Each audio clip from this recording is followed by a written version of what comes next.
أحوت أنت يا نسمع زلنا جنرالات تجراين إيرتران تراقبهم نتباهلي بزعباز قال خن بلينا أزست سراويت ناي تجراين أزست سراويت ناي إيرترا خمس تراقبوا بخلي قداي ما بأس أبالات صمدوا برهان الفعتين هاي دبيتين زميل كتلو بزعبازي ونقال خن بلينا PhD هولدر كويدو نأمر أرحا عم مصرف مدمع بالتلفزيون سرعة كتحزيز قباك بتعمي زجرم زربا ناي معبل كفلاي ونلو نسون قال خن بلينا ودا أفركي معي سب زي فلوت قول له توامي نسو ترى يكون نحوات أب ساعة تزيد كانوا سيحواتنا ودسي إننا نبلا ناتجنا غين زركبا ناتن زربا ونسمعنا خن ملسينا أمس حاز ساعتس نحدا رزقون ودسي إنا سلام كبرات تخاتلتي كميل لهم نايلو ما عندهم دلونا ونحد غلتنا بلنا جميرنا لنا سام جرشم سيحصون احنا تلابو خدمه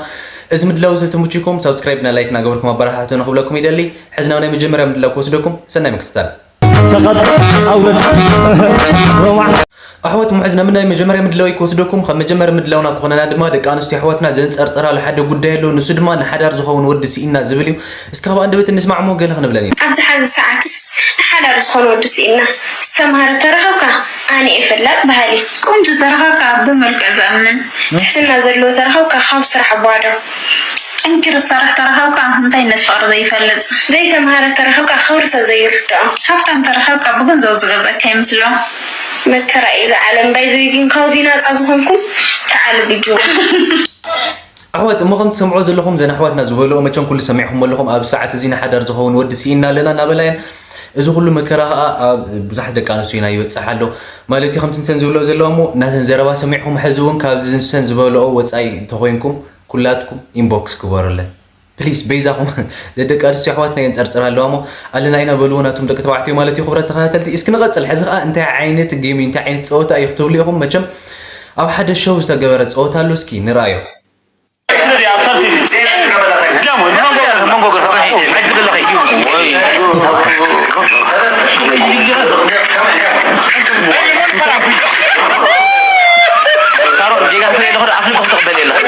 أحوت انت عايز نقر زي ام انت يستجمر جيم يوتم ساعات تداينا نقولوا لهم سبسرو عدد غيرنا نخون انتم سب زي فلتنا يبحل مناس عدنا غيرنا قالك حديرنا خاين نخون انا خي تردى ان مالتي خبرت تخاذلت بيزاهم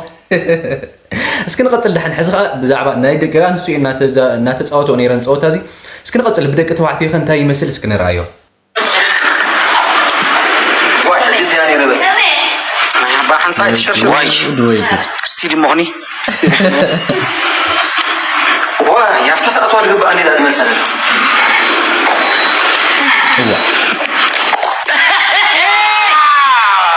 لا ديام هذا تزناتي تطوي لنا ريح عن تحت الجنة تحت حزني أوسف كيرو دعوه زلزل في الحجر والله كميش مجيء ولا خمسة تمام أنا لا أروح بقى عشان السرعة فورفايت بيعملوا واي بتحس كاو كنت كفوا وقاعد تري ساحل كم يا صريحة 5 كان كم جوها هم بس المهم تريو زلهم እዚ ጌም እዚ صوت هذه اب حد شو استجبر بزعبا نزوم ارتيستات إيرترا صوت أي بتعمي زجرم أنا بقول كيف تهيله صوت هذه بخالي قصون كالي عينة سبورت كون سلزغل مالتي خبرات تخاتلتي هم تريو زلهم بتعمي زناني زناقع زسحقا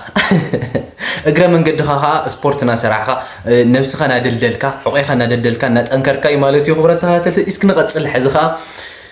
مچم كلنا نفولدو اينات يصمدو ناي تግራይ نا ኤርትራን نتخايد يزركب خالي عين تصمدو خا وصاخا خالي عين تصمدو ساعه زي نشي بقيلو رينا يلنامو بزعبا ناي حدا حونا ابراهام كسته محرن ناي نشن تصمدو زملكت مالتي اسكي ناو خلفكم نسمعيو بعدش مرعف كجمر سلازدلي نعها مجمرتا نش حوي فكرتها انا كله زنبرا مونغنا حما نغرات نحارو صبو فيتشر كلنا نحسب نابتنا متاعي نطمت نذقنا نحسب انت ابراهام حوي انت ابراهام حوي دي فرز كل عمتات زوارت كاني زنطل كانس بقى يقريتا لوها مخالفه دي كامي مسكين مخالفه دي كامي في انت ابراهام سعد انت ابراهام كما خاصتها لغن يردي كم كنت شحن 10 عمد حدش صرفي عمد حدش كتميا ابا يقوا تقرنيا سلاميت كان عين لا صرفك كنت شحن 10 كن مش عمد نش افكاري تفلت بتعامي اقيح نش بتعامي يصلي ጣፍን ዳጉሻን እዮም ዝመስሉ ኢልካኒ ኣብ ጀርመን ተወልካ ዝዓበኻስ ጣፍን ዳጉሻን ትልዮም ኣብ ሕብረይ ተረዲእካ ኣብ 2020 ኣዶን ኣቦን ተጋሪኦ ኣቡ ጎይሶ ክሸይጥ ናብ ኤርትራ መፅእ ኢልካኒ ኣብ ጀርመን ተወልካ ዝዓበኻስ ጎይሶ ከምቲ ሸይጥ ኣብ ኤርትራ ስፈይጥካዮ ጎይሶ ዝመስርሕ ስዋ ኣብ 2021 ኣድያ ትግራዋይት እምበር ኣቡስ ጎንደር እዩ ኣብ ጎንደር ከዓ ሓንቲ ሕልፊልካ ንሽንሽ ዝመስላ ኩለን ጎንደር ኢልካኒ ኣብ 2022 ከዓ እሞ ምስ ህበይን ምስ ጋውና ንኸወዳዲርካኒ ኣብ 2023 ናብ ሶማል ኣስጊርካኒ ኣብ 2024 ከዓ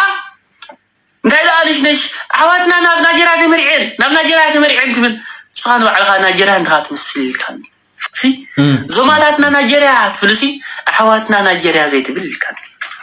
ኣብ 2025 ከዓ ሰሚዕዮ ዘይፈልጥ ስሪላንካ ኢልካኒ ኣብ ጎግል ኣትየ ህዝቢ ስሪላንካ ንመን እዮም ዝመስሉ ኢለ ክመራመር ቀኒ ሕጂ ሃንደበትስ ይቕሬታት ለንልኻ እንታ ኣብርሃም ሓወይ ካብዚ ኩሉ ዓመታት ፀርፊ ኣነ ሓንቲ መዓልቲ ጥራይ ሕርቕ ኢለ እንታ ብዕራይ ሃዘሙ ኣብ ዓዲ ብዕራይ ነመሓድር ነርና ኣብ ጀርመን መፂና ከዓ ብዕራይ ነመሓድር ኣለና ይደቃ ሕጂ ይቕሬታ ኢልካኒ ብርሃም ሓወይ ብርሃ ተዓዘብቲ ኣነ ኣይክእልን ኣይክእልን ይቕረይ ዘለኹ ኣብርሃም ከዓ ክመሃር የይብሎ ሞያ ከጅምር የይብሎ መብፃዕ ኹንኒ እንተተመሪቑ ትምህርቲ ከዓ ኣብታ መመረቕትኡ ኣብኣ ክውዕል የዘም ኣሕዋት ማዕረ በቃ ኣነ ሓዳግ በቃ ሓዲገሉ ኣሕዋት እሞ ከም ትሰምዖ ዘለኹም እቲ ፅምዶ ናይ ክልቲኡ ናይ ኤርትራ ናይ ትግራይን ቀፂሉ ካሊእ ዓይነት ፅምዶ ከዓ ናይ ሶሻል ሚድያ ተፈጢሩ ኣሎ ብሰዓት እዚ ማለት ከም ሰማዕኹሞ ናይ ነሽነሽን ናይ ኣብርሃምን ማለት እዩ መቸም መዓት ነሽነሽ ኣየትኻ እንዲ ዝኩሉ ነገራት ከዓ ካብ ነሽነሽ አንደበትና ሰማዕና ነርና ማለት እዩ ዝኩሉ ነገር አጋጢሙ ሕዚ ግን ዝኾነ ኮይኑ ቢቅርታ ተወዲኡ የለም መጨረሻው ማለት እዩ ሁላትና ይቅርታ ንበሃል እግረ መንገድና ታይ ይቅርታ ነፍተዋ ከም በዓል ነሽነሽ ማለት እዩ ይቅርታውን ተቀበልትን ኹን ክብረት ተኸታተልቲ እስኪ ንቀፅል ሕዚ ከዓ መቸም ናብዞም ናይ ኣባላት ፅምዶን ካሊ ሰባት ዞም ፖለቲከኛታት ዶ ገለ ዝበሃሉ ናይ ትግራይ ማለት እዩ እስኪ ናቶም ከዓ መግረሚ ዝኾነ ባእስታት እንዮም እስኪ ንሱ እስኪ ንሽይ ንስማዓዮ ክንደ ሃይደ ሚኒስትሪ ሚዲያ ሒዙ ኣብ ዝማዕበሉ ሃገራት ኣውስትራልያ ዝበሃል ዓዲ ኣብ ሰልጠን ዓዲ እናነበረ ፒኤችዲ ሆልደር ኮይኑ ንኣመራርሓ ኣብ ምፅራፍ እሞ ድማ ብቴሌቭዥን ክንደ ሃይለ ኣሎ ዶ እዩ ኣነ ፌስቡክ ይዛረብ ዘለኹ ሓቂ ዝኣምነሉ ከዓ ምሶም ኮይነ ኣነ ምስ ጌታቸው ፖለቲካ ፈላላይ ክቃርሓን ከለኹ ምስ ጌታቸው ኮይነ ምስ ጀነራል ታደሰ ወረደ ኮይኑ ምስ ጀነራል ታደሰ ወረደ ኮይነ مش بروفيسور خنديات خوينو خم مش دكتور دولتيون تخوينو خم مش عالم جوراهد تخوينو خم بقى مش أم خوينه استحنا نغزل لقان أباي تخوينه أستراليا خوينه وي أو حسبو تخوينه يكون شو وأنا خم خوينه بين مجيتا شو كنت هايلة الصرف ولا ده بروفيسور خنديات كنت هايلة الصرف ولا ده توم حزق روحات وسيوم سلفهم مش بلصقنا سرعة زغورو كده هايله تصرفهم مالدو سو هايله تصرفهم كل ገንዘብ ይخفሉ ነው ይሩ ማለት እዩ ዝኾነ ሰብ ግን ፈልጦ ዘለዎ ሓቂ ሓደ ናተይ ባህሪ ሃይለ ኣይፈልጦን ዘይፈልጦ ምክንያት ኢን ፐርሰን ፊዚካሊ ነው የተራኸብና ኢን ፐርሰን ፊዚካሊ ማለት خلاያነ ገንዘብ ተኸፊሉን ዝጻርፍ ሰብ ይኮንኩን ገንዘብ ተኸፊሉን ክትጻርፍ ተትደል ነይረ ቀጥታ ናይ ፖለቲካ አሰላልፋይ ላብልጽግና ይኸይ ነይረ ሕዚ ዝግባክ ስርዓት ክትሕዚ ዝግባክ ቆልዓዚ ወይ ወርደ ናይ ከለሽም የጽልም ገንዘብ ይቅበል ይገድፋ ናይ ከለሽም የጽልም ከምና ገበረ ዝነብር ቆልዓይ ከመጸካ በሊ ሓጎስ ጎሪፋይ ምስክረይ ካብዚ ሓሊፉን ተኾይኑ ሓደ በሓደ ኸደኒ አቦይ ረፋይነ ኸደኒ ከምዚ ዓይነት ዝዛረቦ ዘይፈልጥ መትከል ዘይውል ሸርታ ታሕት ዝብል ሰብ ናይ ሃይለ ሽም ከልዕለ ይኽእል ኣውስትራልያ ኮንካ ይስራሕን ኣበይ ኮንካ ከሰሪሕካ የስኻ ሰብ ተሳኢኑ እዩ ብርሃናት ሰብ ተሳኢ ኣይከድን ምስበለ ብርሃነ ተኽሉ ኣይምነት ሶሪ ኣብርሃ ተኽሉ ኣይከድን ምስበለ ሰብ ማለት ምሁራን ከኣትዎ ኣለዎም ማለት እውን ከምኡ ዝበሉ ምሁራን ከኣትዎ ኣለዎም ማለት እዩ ከም ትሰምዑ ዘለኹም እዚ ነገር እዚ ናብ ዝለዓለ ወጥር ነገር በፂሑ ኩሎም ኣብ መሚድዮም ናመፁ ኣብ ላይቭ እናእተው እዞም ብርሃነ ልፍዓተይን ሃይለ ደደቢትን ማለት እዩ ኣብ ምፅራፍ ይውዕሉ ኣሎ ካብዚ ብላዕሊ ሕስረት ካብዚ ብላዕሊ ውርደት የለን ክቡራት ተኸታተልቲ እንተጋሩ ትግራዋይ ብትግራዋይ ከምዚ ኮይኑ ክጣፋፋእ ክባላላዕ ከሎ ኣብዚ ኩሉ ምውንጅጃል ምቅርሓን ክኣቱ ከሎ ካብዚ ብላዕሊ መሕዘኒ ነገር የለም ክቡራት ተኸታተልቲ እዚ ብጣዕሚ በቃ ዝኾነ ሸም ዘትሕዝ ነገር ስለ ዝኾነ ኣነ እውን ናብዞም ፅዮ ማለት እዩ ክቡራት ተኸታተልቲ እስኪ ኣነ ብዙሕ ከይተዛረብኩ ንቐፅል ማዕበል ክፍላይ እውን ብዛዕባ ኢሳያስ ዝበሎ ነገር እኒኦ እስኪ ንስማዕ እየ ወዲ ኣፈወርቂ ንዓይ ሰብ ዘይፈለጠሉ ተቃዋማይ በቃ ሰብ ዘይተረድኦ ተቃዋማይ እዩ ናይ ባሕቂ ለኩም ሎ ሰብ ዘይተረድኦ ተቃዋማይ ኣብዛ ናይ ሎሚ ዓልፍስ የለን እያ ተወዲኣ ሰብ ዘይተረድኦ ግን ተቃዋማይ እዩ እጂ ኣነ ተቃዋማይ ለኩም ሎ ንመን እዩ ዝሓትት ኣሎ ፕረዚደንት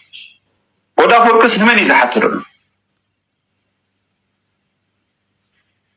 መን ትዚ ኣነሲ ንምልኮታ ኣካል ከይብለና ዋላ ባዕሉ ንመን እዩ ዝሓትት ኣሎ መን ይመራሕ ኢና ነዚ ሃገርስ መን እዩ ዝመራሕ ደና እዚስ ኩሉ ሕቶታት ኢሎም ዓይልስ ክሓተኩም ይውዒሉ ኩልኩም ክሕሰበሉ ኣለዎ ከምዚ ተዓወትና ኣሎ ከምዚ ገለ ገለ ፅርግያ የለን ውጭ ዝልሕና ንበኩም ነበርና እስማዕ ዲሞ ኣብይኩም ናይ ኣሕወት እሞ ሕዚ ናብቲ ዋና መደበይ ክሕልፈኩም ናይ ማዕበል ክፍላይ ከም ትሰማዕኹምዎ እዩ መቸም ኩላትና ንፈልጦ ኢና ለመሆነ ብዙሕ ዓይነት ነገራት እናተዛረበ ብዙሕ ዓይነት ምስጢራት እናውፅአ ዝርከብ ዘይልማዱ ማለት እዩ እሞ ኩላትና ናገረመና ስለ ዝኾነ ኢና ነምፀእ ዘለና ሕዚ ግን ናብቲ ዋና መደብ ናብቲ ናይ ሎማዓንቲ ዋና ሓበሬታና ክንሓልፍ እሞ ጀነራላት ናይ ትግራይ ናይ ኤርትራን ኣብ ዶብ ተራኺቦም ዘትዮም እናተባሃለ እዩ እስኪ ንስማዕዮ ሞ ገለ ክንብል ኢና ተኸታተልቲ ከምዚ ኣብ ርእሲ እትሪእዎ ዘለኹም ላዕለዎት ሰበስልጣናት ኣዘዝቲ ሰራዊት ናይ ትግራይ ምስ ኣዘዝቲ ሰራዊት ናይ ኤርትራ ከም ዝተራኸቡ ዝሕብር ሓበሬታ ወፂሎ እዚ ከዓ ነቲ ኣብ ዶባት ናይ ትግራይ ናይ ኤርትራን ዝግበር ፀጥታ ኣተኪሮም ከም ዝተዘራርቡ ዝወፁ ዘሎ ሓበሬታታት እዩ እዚ ከዓ ብጣዕሚ ምስቲ ኣብይ ኣሕመድ ኣብ መንከራቅሮ ኣትሉ ዘሎ እዋንን ሰዓትን ከምዚ ዓይነት ዜና ክሰምዑ ከሎ ብጣዕሚ ማዕረ ክንደይ ኣብ ፍርሕን ኣብ ሽቁረራን ከም ዝኣቱን እዩ ዘረድእ ኣብ ዝሓለፈ እዋን መራሕቲ ሕወሓትን ኤርትራን ይራኸብሎ ምስ ፋኖ ኮይኖም ኣብ ክረምቲ ክጭፍልቑ ዶ ዋላ ክረግፁ ደልዮም ገለ እንዳተባሃለ ቀፃሊ ዝገብሮ ዘሎ ፕሮፓጋንዳን መናፍሕን ሕጂ ዝወፁ ዘሎ ሓበሬታ ከዓ ኣብ ዶባት ናይ ዘን ክልተ ትግራይን ኤርትራን ማለት እዩ ላዕለዎት ሰበስልጣናት ኣዘዝቲ ሰራዊት ተራኺቦም ነቲ ብወገን ናይ ኤርትራን ናይ ትግራይን ዘሎ ዶባት ንዕኡ ዘተኮረ ናይ ፀጥታ ዝምልከት ከም ዝተማየጡ እቲ ሓበሬታ ወፂኡ ዘሎ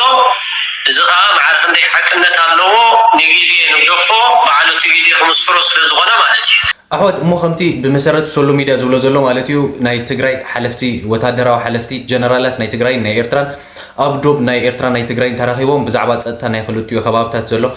ዘትዮም እዩ ዝብለና ዘሎ ማለት እዩ ከምቲ ናብቲ ሓበሬታት ተኮይኑ ያው ኣነ ግን ሎማዕቲ ነበረ ንምድላው ኣብዛዚመ ኣለኹ እዚ ምድላው ዝተመችኩም ግን ሳብስክራይብ እና ላይክ እናገበርኩም ኣበረታትዑ ንክብለኩም ይደሊ ሰላም